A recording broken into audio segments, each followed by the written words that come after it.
Hello guys, welcome to this new video. In this video we're going to be unboxing the Samsung Galaxy S20 Plus 5G. Oh, that's a mouthful. As you can see here, you can tell we have the cosmic gray color from the S20 writing on the box. This is the 12 gigs 128 gigs version, and even more importantly, this is the Snapdragon 865 model, not that Exynos. No need to talk too much about the specifications. Let me just show you so we can get into this box.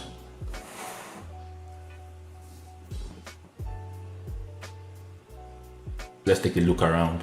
In front here, obviously we have that S20 writing there with the cosmic gray color, showing that we have the cosmic gray version in here.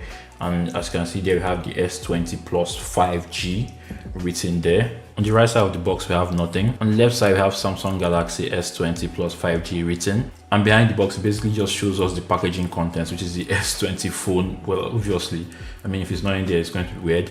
The S20 phone, the wall charger, the stereo headset, quick start guide, terms and condition. And at the bottom of the box, you can see the SM986U1 Snapdragon version. Now let's get into this box.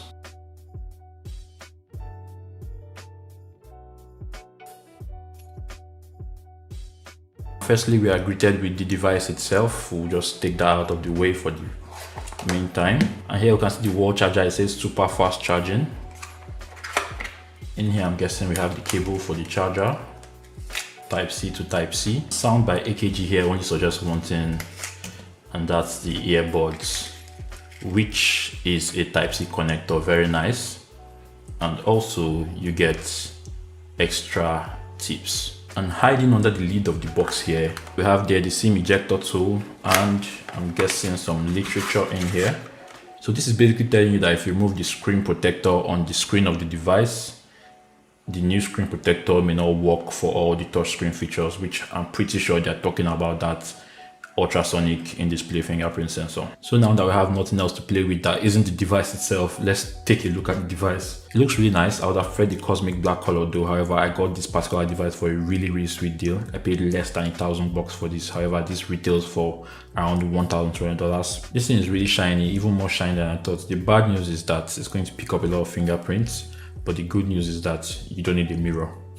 At the bottom of the device, we have the speaker grill, the Type-C port, a microphone, and two antenna lines running through there. On the right side of the phone, you can see the volume rocker, the power button, which is correctly placed this year. Last year's model, the S10 Plus, was placed somewhere here. It was way too high. Nice to see it come back to its right position.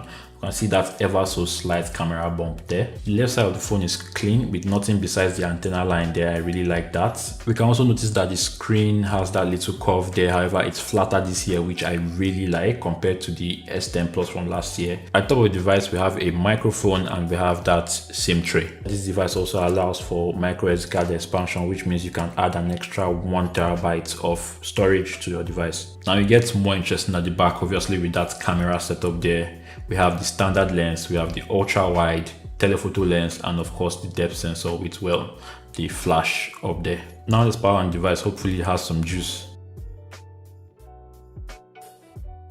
So guys, now I'm done setting up the device. The first thing I can tell you free of charge is that display is extremely gorgeous. Using the display, I can tell that it's running at 60 Hz, and we really look at all that Samsung bloat. Wow.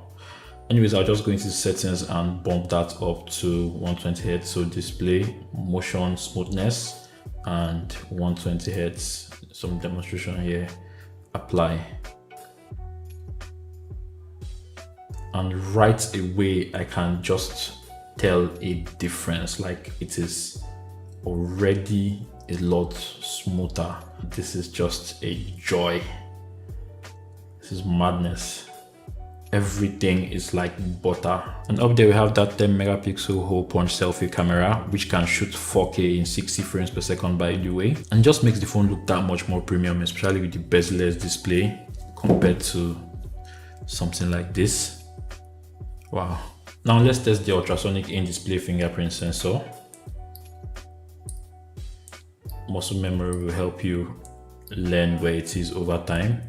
It's fast, but it is nowhere near how fast my OnePlus 7 Pro was. However, this is more secure since, you know, it's taking actual 3D scans of your fingerprint. So my first impression of the device, especially design, I think they made it better by making that display flatter, not as curved as last year. Also this beautiful display being 120 Hz, I mean, ridiculous. This is the best display experience I've had on a smartphone so far. I'm glad I actually picked this one over the S20 Ultra. That's just too expensive, $1,500. I feel like this is more bang for buck, and I'm really looking forward to using this device and, you know, bringing more content on this device to you guys. So anyways guys, that's been the video. I hope you enjoyed it one way or the other. If you like this video, please give it a thumbs up. If you love my videos and want to see more content from me, please subscribe, and I'll see you guys in the next one.